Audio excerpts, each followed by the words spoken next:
Rattlesnake rattles me. Rattlesnake, rattlesnake, rattlesnake rattles me. Rattlesnake, rattlesnake, rattlesnake rattles me.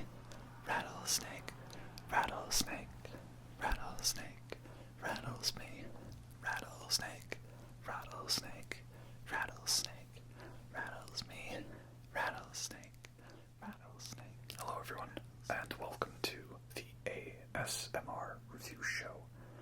For this video, we are continuing our journey through the King Gizzard and the Lizard Wizard albums in our final review series.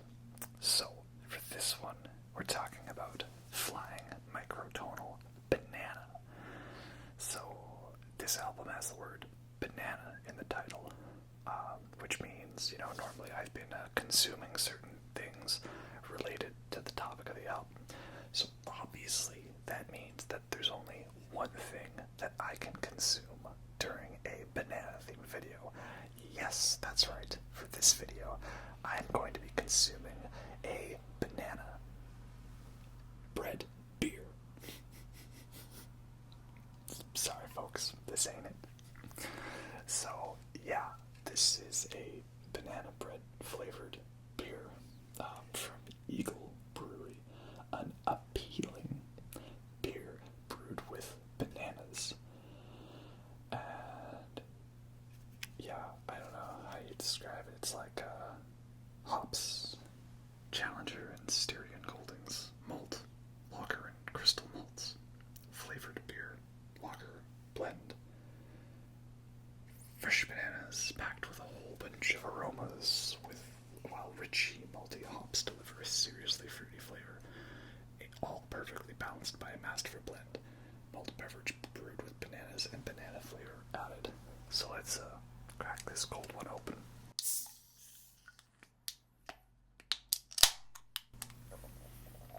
Cheers.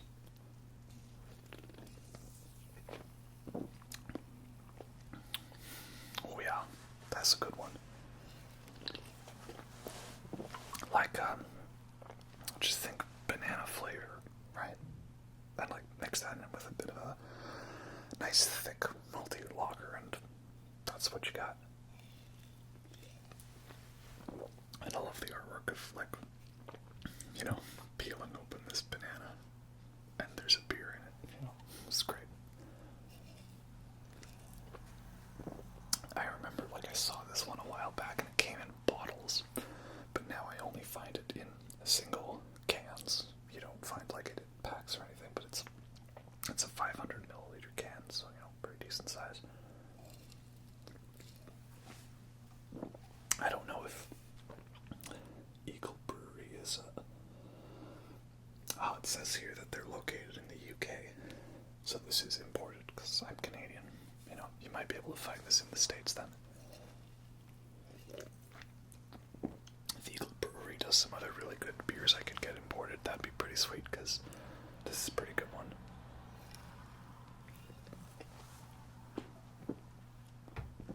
Oh yeah, as soon as I decided I was gonna do, beers themed with King Gizzard albums, I knew, I gotta have the banana bread beer for the banana album.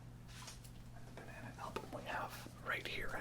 This is Flying Microtonal Banana, King Gizzard and the Lizard Wizard, Explorations into Microtonal Tuning, Volume 1, featuring all the members of the band: Kirk Craig, Eric Moore, Joey Walker, Lucas Skinner, Stu McKenzie, Michael Kavanagh, Ambrose Kenny Smith, Strange Skull Kenny, and the track listing over here. So, you might be asking, what is microtonal? What does that mean? And why are these musical notes having these weird annotations next to them, right? What's this all about? So, first I'll read you this little blurb we have on the back of the album, because that might kind of help explain it a bit for you. Nothing is sacred in our Western music. Over hundreds of years, our music evolved to feature less emphasis on rhythm and more attention to harmonic imperfection.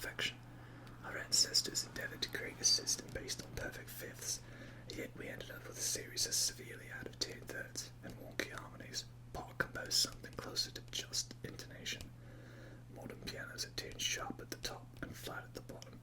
Violinists instinctively bow perfect harmonies in by orchestral arrangements. Barbershop quartets instinctually sing perfect harmonic thirds and sevenths. They are right, and we are wrong. Trust your instincts.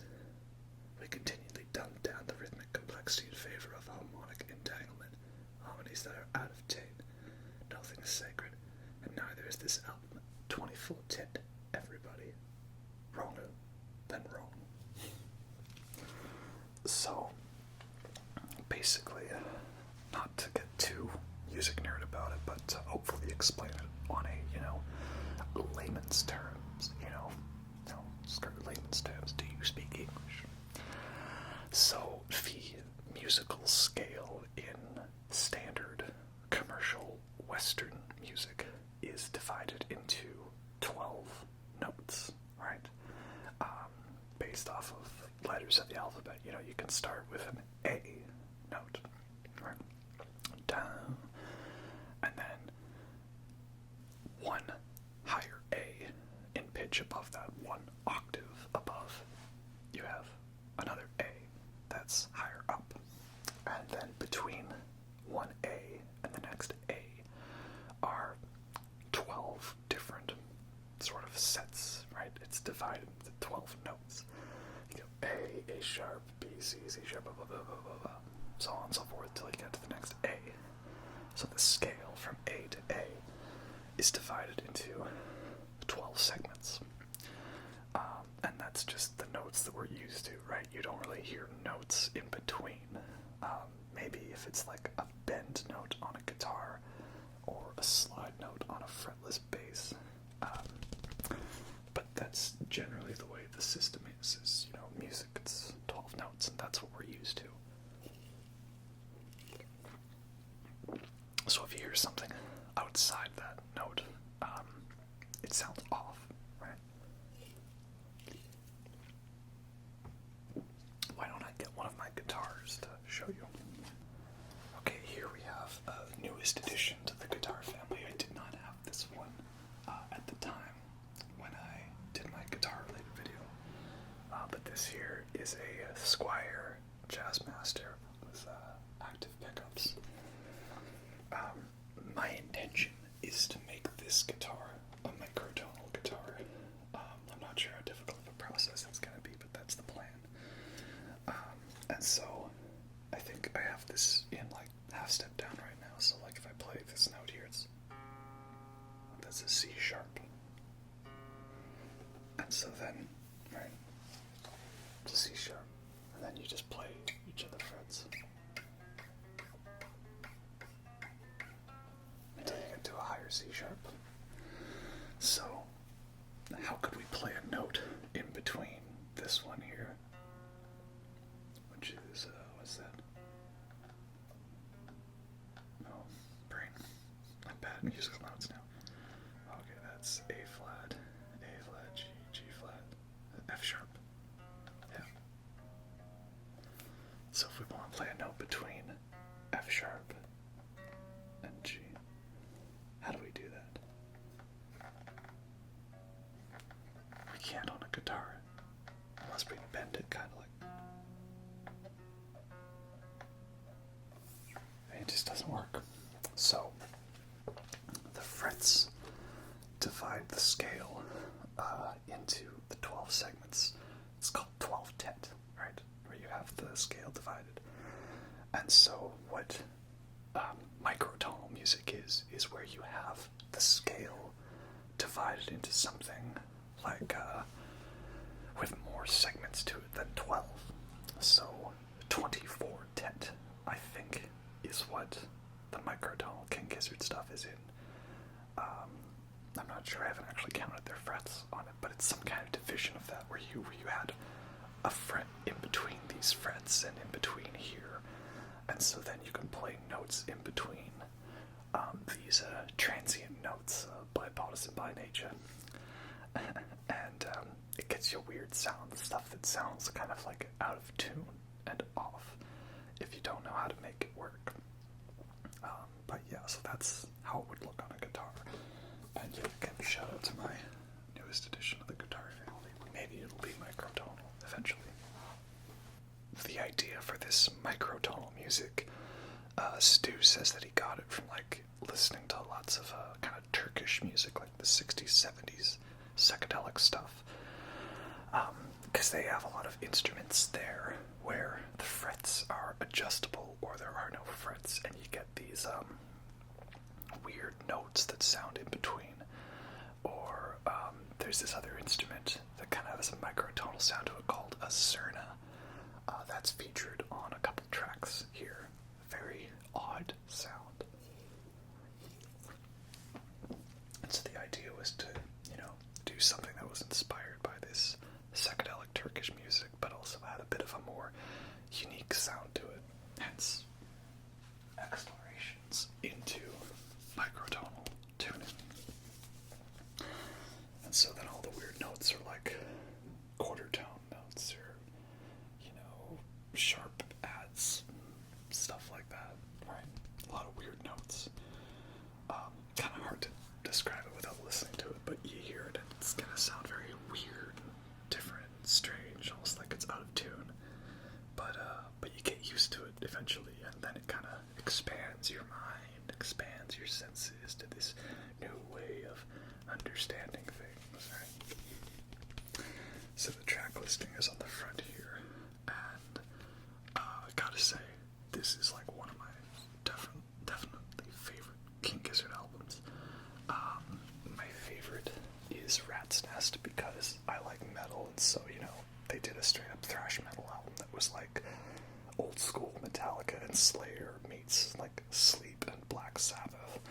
So of course I'm gonna like that the best. But this is probably like my third favorite, I think. Because my second favorite's Murder of the Universe, because I actually really dig the spoken word passages. I think it's like Microtonal Banana is my third favorite. There's no beating around the bush. Let's get into it. The main song on here that everyone talks about is the song Rattlesnake. Once described by YouTube commenters as a Gucci gang for people who prefer LSD to Xanax. What an apt description. So, yeah, the thing with Rattlesnake is it's a bit of a longer song. It's about 8 minutes, and they say rattlesnake a lot. Like at least 99 times, right? It's just rattlesnake, rattlesnake, rattlesnake, rattles me. I think the idea behind the song is they wanted to make it a long, repetitive song to like let your ears get adjusted to the microtones or something like that. But it's definitely one that a lot of people would complain about being repetitive as hell and overly long and annoying. But that's the charm to it. It's like hilariously awesome, and it's also like, it slaps. It's a upbeat song. It's got a pretty good,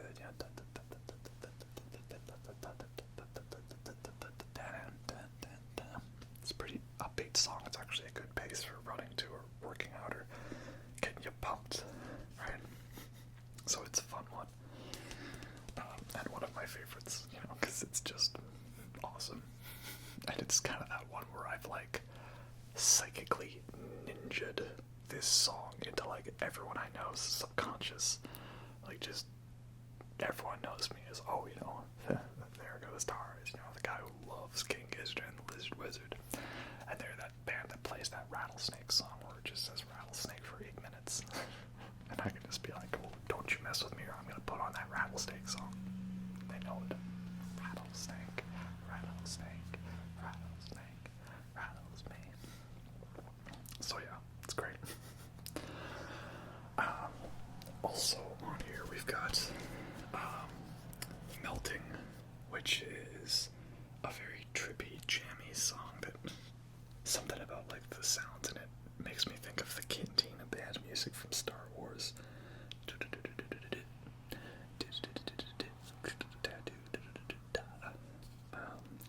Open Water, another kind of jammy song. Like these songs that have a fun beat to them, like lots of nice wah pedal guitar. Right, this album, just the whole thing slaps.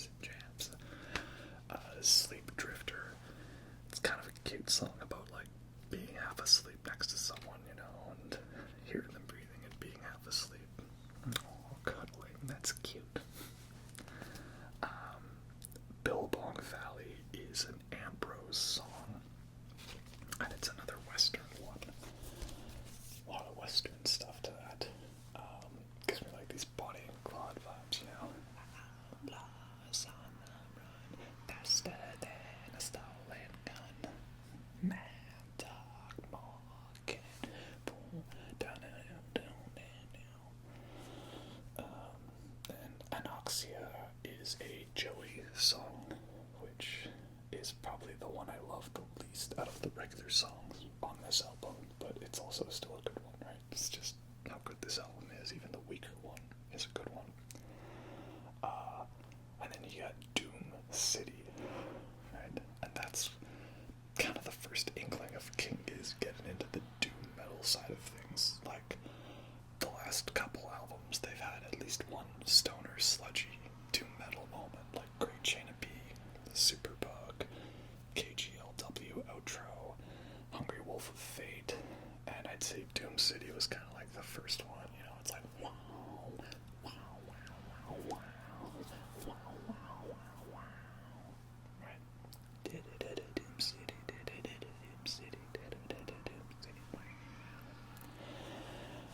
You got Nuclear Fusion, which is always a fun one when they do it live, because they get one of the members, typically Joey, but sometimes Ambrose, to do that big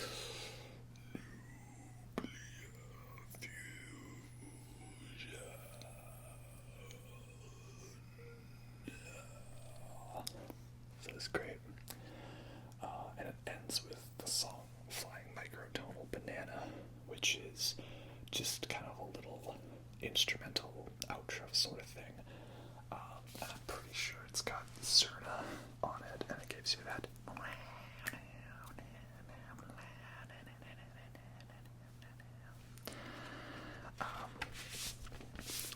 Again, a very nice microtonal sound. So, in here we've got lyrics, right? Rattlesnake, rattlesnake. It's funny, I like this idea of melting. It's kind of about, I think, like, you know, global warming and stuff. Falling ice is worse than ISIS, worse than the most deadly virus. Oh, that was ahead of its time. Toxic air is here to scare us, fatal fumes from melting ferrous. And then they have all the credits over here. And where is it? Ambrose, microtonal harmonica, piano, yeah, Zerna, that's what it is. Microtonal bass, vocals, the baklama, which I think is another kind of Turkish instrument with the movable frets. That's what Stu was playing, which kind of got him into the idea of this album. And then the edition I have is the Flightless ATO version, which is like this radioactive, kind of yellowish, greenish sort of slimeness to it. That's because there's a lot of this theme of, like, you know, radioactive waste and nuclear annihilation. That theme is quite present in this album. Nuclear fusion, Doom City, right, just melting. A lot of doom and gloom on this album, which is probably the other reason I like the microtonal stuff. There's a lot of doomy, gloomy, end-of-worldness, and fits in with all that fun metal stuff that I like. Right? So, this is Volume 1. Now, at the time, when I first got into King Gizzard, this was the only volume that existed.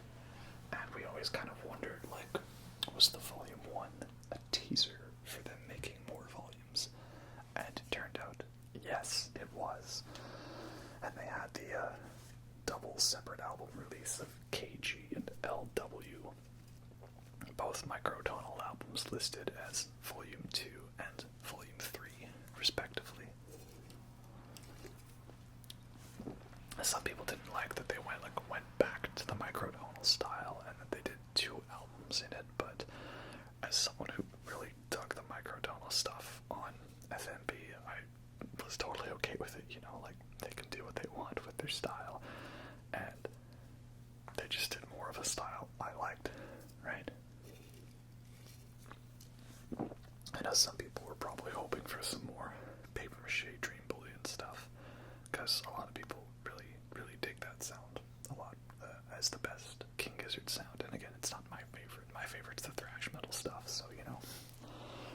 When's the Infest the Rat's Nest 2 coming out? That's what I want to know. And now there's Butterfly 3000 coming out, which I haven't listened to it at the time, but if it's anything like that teaser, is it gonna be like, you know, the boys listen to Plantasia or something like that?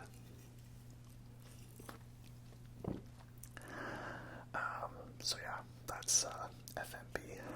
Really, really great album. Really fun experiment and exploration into microtonal stuff, and it definitely got me interested in the topic to the point where I want to make my own microtonal guitar, right? So I can play all this stuff. Wouldn't that be fun? And even if it's not microtonal, the tuning that they use on this album is really cool. It's from the bottom to the top, it's C sharp, F sharp, C sharp, F sharp, B, E, and you get some real great sus chords out of that. Sounds very nice. A few closing thoughts on other microtonal related things. First of all, there's this video that King Gizzard released of them sort of documenting the making of this album. It's on YouTube. The video is called Peeling the Flying Microtonal Banana. That video, I think, is like essential viewing if you want to get into King Gizzard, because it has so many references and like inside jokes and memes that have all come about because of this video. There's Stu talking about his planned Zanzibar gem, R.I.P., and Ambrose, that's where he says the whole "strangers call me Kenny, this is my MIDI." Joey, he plays like a bunch of weird random riffs. Eric says the line, "I don't have a kick drum, you know, got my kick drum privileges taken away." Cavs talks about how you can put a wallet on a snare. Joey refers to the notes as like, you know, transient, bipartisan by nature.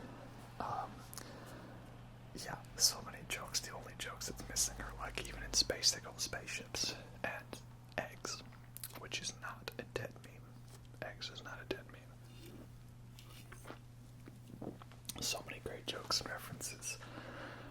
So that's essential viewing if you want to be a King Gizzard fan. The other thing, there's this other microtonal band I found out about. The band is called The Mercury Tree, and the album is Spider Milk. And this band, to me, it's like if you took like a kind of Porcupine Tree, sort of like prog metal, but also like psychedelic-y, like, and you made it microtonal. Because there's some heavy parts, and there's some soloing and some shredding, but there's a lot of spacey ambient stuff, so it's not like it's, you know, metal. There's some metal moments to it. Yeah, it's odd, it's weird, I like it, it's very cool and unique. The two big songs on there are I Am a Husk and Disremembered, and their microtonal is a bit different, I think. I think theirs is a 17-tet, so the scale's divided into 17 notes, or something like that. Yeah, it's weird. So yeah, check that one out if you want some more microtonal goodness for your astral audio pleasure. But yeah, that's about that for that one. Flying Microtonal Banana was a weird experiment and quite enjoyable, and I'm glad that King Giz has pursued more microtonal music to the point where they can just play an entire concert of just microtonal stuff. That's awesome. And, you know, we'll see what they do with that in the future, right? And yeah, it's like my third favorite album by them because it's great. Anyway, that's all I got to say, so hope you enjoyed that, and I'll catch you next time.